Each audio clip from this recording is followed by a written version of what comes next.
네, 성도 여러분 밤새 안녕히 주무셨습니까? 복된 새날이 밝았습니다. 함께 찬양 드리며 하나님 예배자로 나가겠습니다. 410장 여전찬송 468자입니다. 내 마음의 한 노래 있어 410장 찬양 드립니다.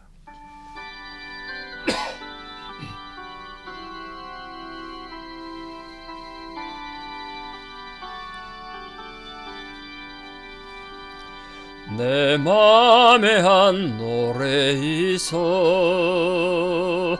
나 즐겁게 널 부르네. 이 노래를 부를 때에 큰 영화 임하도다. 평화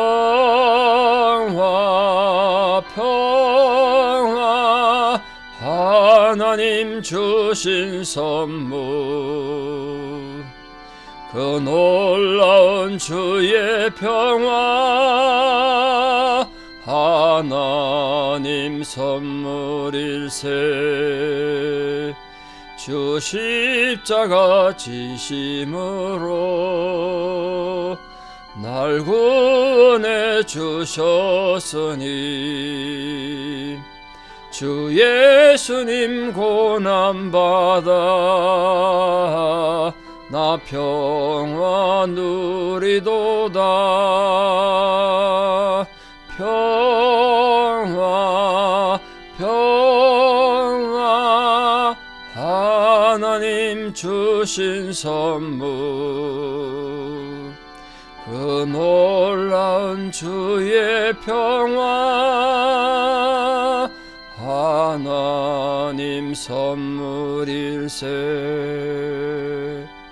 나 주님께 영광 돌려 참 평화가 넘치도다. 주 하나님 은혜로서 이 평화 누리도다. 평화 평화 하나님 주신 선물, 그 놀라운 주의 평화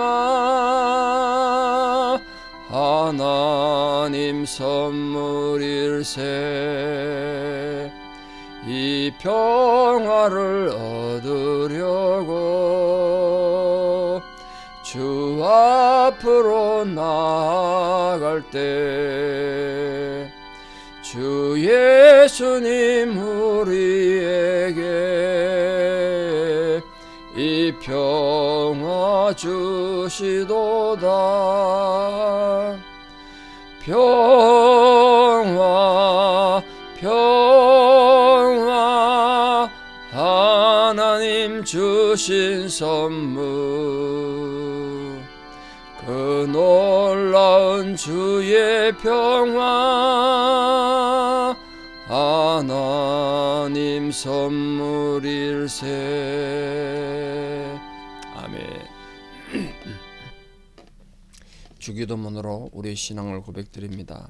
하늘에 계신 우리 아버지, 아버지의 이름을 거룩하게 하시며 아버지의 나라가 오게 하시며 아버지의 뜻이 하늘에서와 같이 땅에서도 이루어지게 하소서.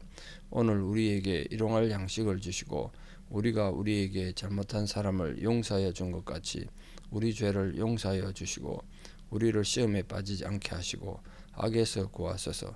나라와 권능과 영광이 영원히 아버지의 것입니다. 아멘. 2025년 7월 10일 목요일입니다. 하나님 주신 말씀 누가복음 24장 28절에서 43절입니다. 누가복음 24장 28절에서 43절 봉독에 올리겠습니다. 누가복음 24장 28절입니다. 그들이 가는 마을에 가까이 가매 예수는 더 가려 하는 것 같이 하시니 그들이 강권하여 이르되 우리와 함께 유하사이다. 때가 저물어가고 날이 이미 기울었나이다 하니 이에 그들과 함께 유하로 들어가시니라. 그들과 함께 음식 잡수실 때 떡을 가지사 축사하시고 떼어 그들에게 주시니 그들의 눈이 밝아져 그인 줄 알아보더니 예수는 그들에게 보이지 아니하시는지라. 그들이 서로 말하되 길에서 우리에게 말씀하시고 우리에게 성경을 풀어주실 때에 우리 속에서 마음이 뜨겁지 아니하더냐 하고 곧 그때로 일어나 예루살렘에 돌아가 보니 11 제자 및 그들과 함께한 자들이 모여 있어 말하기를 주께서 과연 살아나시고 시몬에게 보이셨다 하는지라. 두 사람이 길에서 된 일과 예수께서 떡을 떼심으로 자기들에게 알려지신 것을 말하더라. 이 말을 할 때에 예수께서 친히 그들 가운데 서서 이르시되 너희에게 평강이 있을지어다 하시니 그들이 놀라고 무서워하여 그 보는 것을 영으로 생각하는지라. 예수께서 이르시되 어찌하여 두려워하며 어찌하여 마음에 의심이 일어나느냐. 내 손과 발을 보고 나인 줄 알라. 또 나를 만져보라. 영은 살과 뼈가 없으되 너희 보는 바와 같이 나는 있느니라. 이 말씀을 하시고 손과 발을 보이시나 그들이 너무 기쁨으로 아직도 믿지 못하고 놀랍게 여길 때에 이르시되 여기 무슨 먹을 것이 있느냐 하시니 이에 구운 생선 한 토막을 드리니 받아사 그 앞에서 잡수시더라. 아멘. 자, 엠마오로 가던 두 제자가 그들 목적지 부근에 이제 숙소에 도착해서 유하려 할까 예수님은 계속 더 길을 가려고 했습니다. 근데 날이 저물어 가니까 같이 머무시기를 간청했습니다. 예수님하고 오는 도중에 얘기하는 동안에 큰 감명을 받았기 때문에 그렇겠죠. 예수님 말씀 좀 더 듣고 싶어서 초청한 겁니다. 아직까지 예수를 몰라본 거죠. 예수님께 말씀하셨는데, 근데 우리도 마찬가지입니다. 주님이 우리 곁에 오신 예수를 우리가 인식하지도 못하고, 그게 물론 예수님 말씀으로 오실 텐데요. 감동으로 오시고 은혜로 오실 텐데, 은혜 받을 때는 한순간이고 그냥 예수님이 우리 곁에 오셔도 우리 마음에 오셔도 그건 그냥 지나가게 하는 경우가 얼마나 많은가, 이런 생각을 해보게 됩니다. 여러분, 하나님 은혜가 말씀으로 귀에 들리고 이런 마음에 감동을 줄 때 그걸 절대 놓치지 말고 잘 붙잡고 마음문을 열고 정말 주님을 바로 영접할 수 있는 그런 분들 되기를 바랍니다.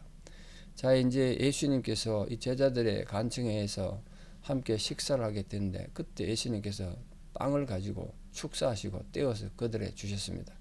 그때서야 제자들의 눈이 밝아졌다고 되어 있는데, 오늘 예수님께서 빵을 가지고 축사하시고 떼어줬다는 건 뭘 의미합니까? 물론 그 밥 먹을 때 그냥 식사기도 감사기도 한 것으로 보이겠습니다만, 아시다시피 예수님께서 잡히시기 전날 밤에 성찬식을 하셨습니다. 성만찬. 그때 떡을 가져 축사하시고 떼어 그들에게 주시면서 이걸 행할 때마다 나를 기념해달라고 당부하셨지 않습니까? 제자들 입장에서 예수님이 그 빵을 떼고 이거 하는 거 보고 그때 그 어떤 감동이 느껴진 것 같아요. 이거 어디서 해봤던 건데, 예수님께서 떡을 떼주면서 이거 행할 때마다 나를 기념해달라고 그러는데, 이거 어디서 본 장면인데, 이런 생각이 들었던 것 같아요. 그때서 이게 주님이시구나, 예수님이시구나, 그때 깨달았다는 거예요. 근데 보니까 이미 예수님은 온데 간다고 사라지고 안 계셨어요. 시공을 초월하는 초자연적인 존재로 이렇게 등장하셨습니다. 그래서 예수님은, 하나님은 온 우주 만물에 어디든 무소부재 존재하지 않는 곳이 없는 그런 분이 되시는 것 같아요. 떡을 떼시고 축사하실 일은 예수님께서 흔히 하신 일 아닙니까? 그걸 통해서 제자들이 예수를 알게 됐다. 오늘 우리도 마찬가지입니다. 예배 마치고 같이 차 한잔 하고 간식을 먹고 때는 식사를 하더라도 그 친교를 통해서 우리 가운데 예수님이 나타나길 바라요.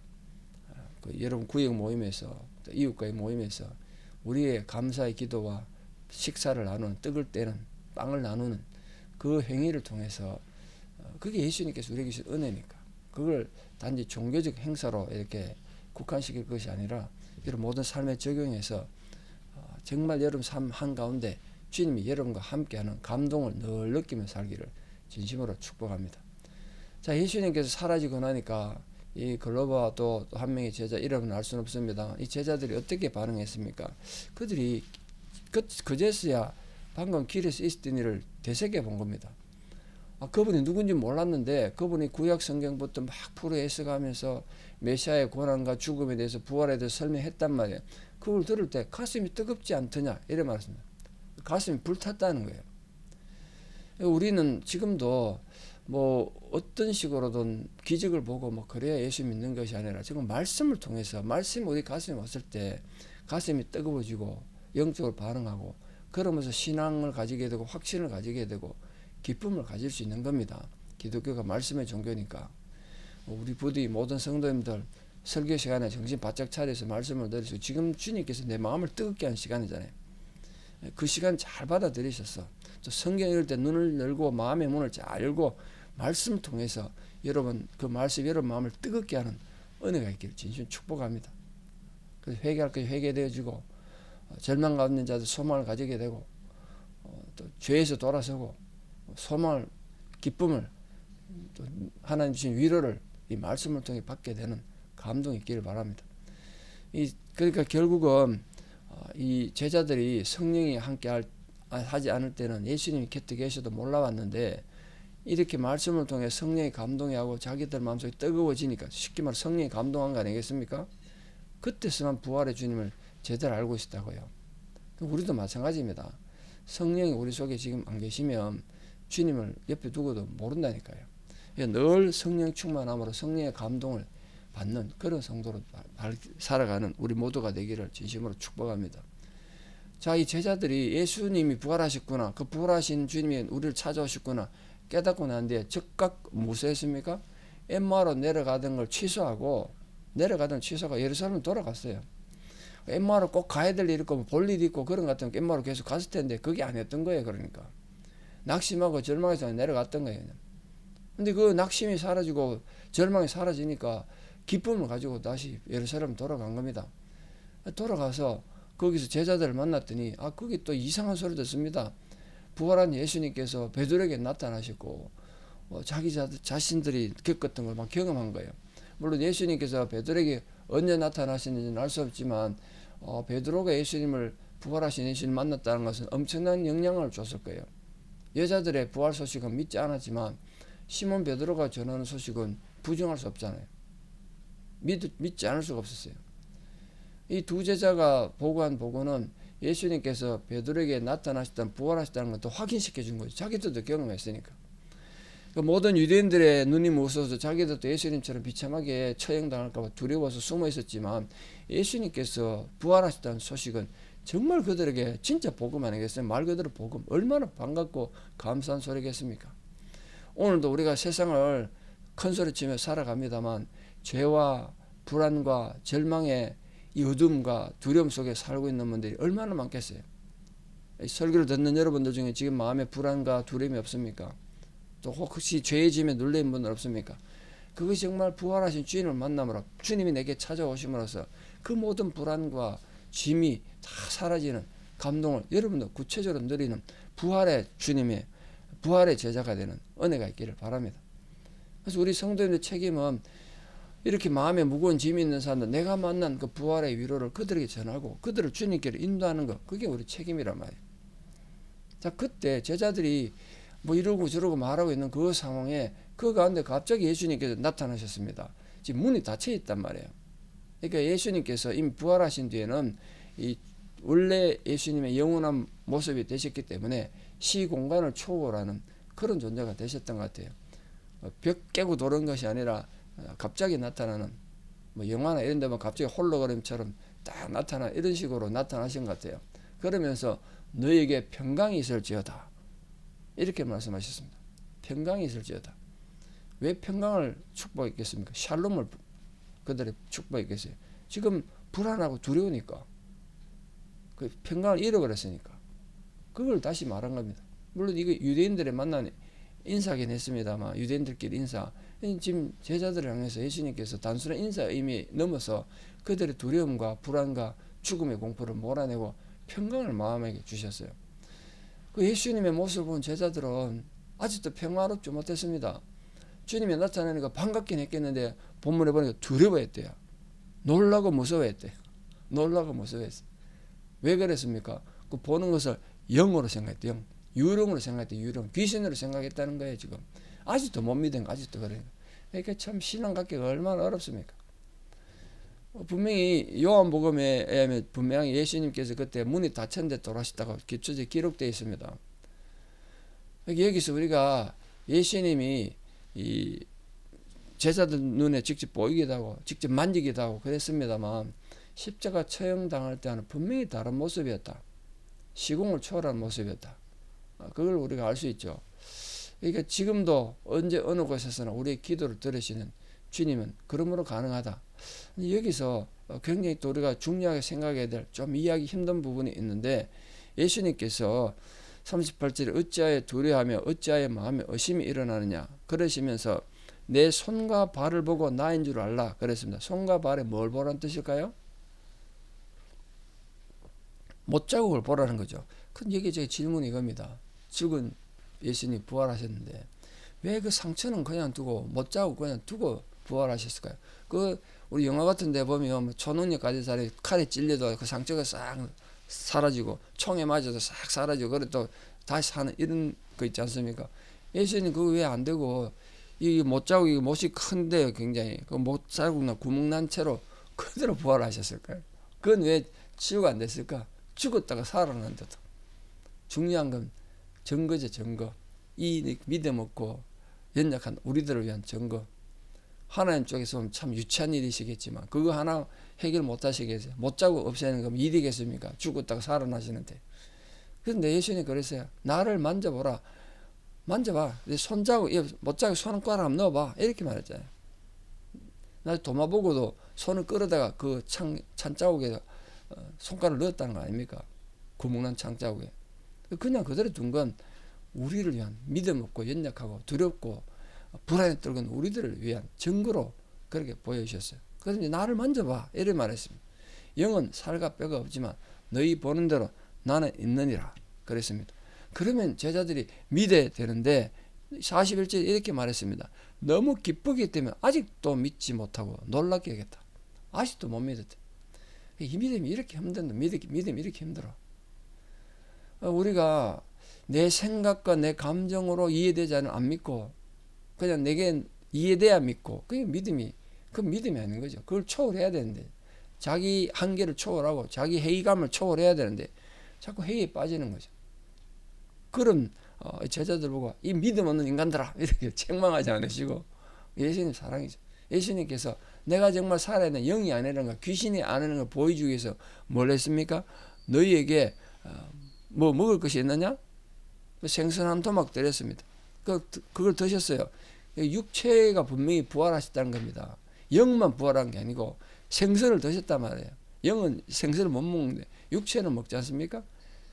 그 우리의 부활이라는 건 영과 육의 완벽한 부활이라는 걸 직접 보여주셨어요. 그러니까 우리 결코 기독교는 꿈이나 환상에서 출발한 것이 아니고 죽음과 싸워 이기시고 부활하신 예수님의 역사적 사실에 기반을 두고 있습니다. 기독교는 역사적 사실에 기반을 두고 있습니다.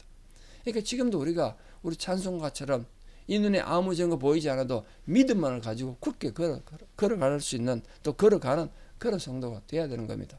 오늘도 이렇게 우리에게 찾아봐 주시는 부활의 주님의 위로와 사랑이 우리 모든 성도들 함께 하셔서 두려움을 극복하고 죽음을 극복하고 믿음의 굳건한 담대함을 가지고 당당히 승리하는 복된 하루 되시기를 축복합니다. 기도드리겠습니다.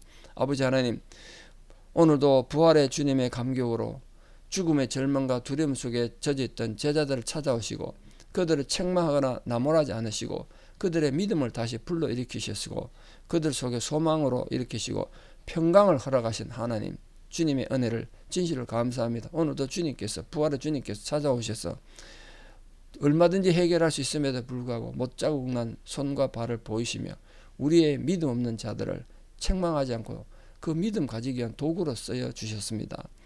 오늘도 우리들이 하루를 살아가는 모든 삶의 여정에 또 우리가 하나님 나라 갈 때까지 때로는 믿음이 연약하고 때로는 삶이 주는 두려움과 불안함 때문에 우리가 마음이 낙심하고 고통받고 있을 때 주님 찾아오셔서 그 부활의 능력과 증거로 우리를 소생케 해주시고 우리 마음의 불안을 물리치고 너희에게 평강이 있어라 그러셨는데 주님이 주신 그 평강으로 우리 마음이 충만케 되는 은혜가 있게 해주시고 성령의 역사로 말미암아 우리가 주님을 분명히 느끼고 깨닫고 살아가는 부활의 정인들 다 되게 도와주시옵소서.